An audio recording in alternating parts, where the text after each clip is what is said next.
তিতুমির কলেজের সামনে পরিস্থিতি নিয়ন্ত্রণে রাখতে পাহারায় আছে ব্যাপক পুলিশ বাহিনী। আমরা সেখানকার পরিস্থিতি জানবো। মহাখালীতে আমাদের সহকর্মী আখলাকুস সাফা অপেক্ষা করছেন। সাফা, শিক্ষার্থীদের দেখতে পাচ্ছি গতকাল থেকেই তো আসলে তারা বিভিন্ন ধরনের কর্মসূচি পালন করছেন।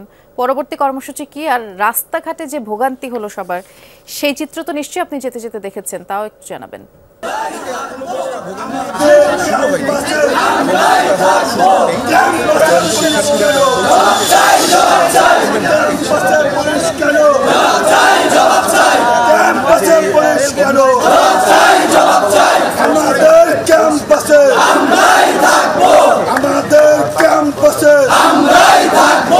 আমাদের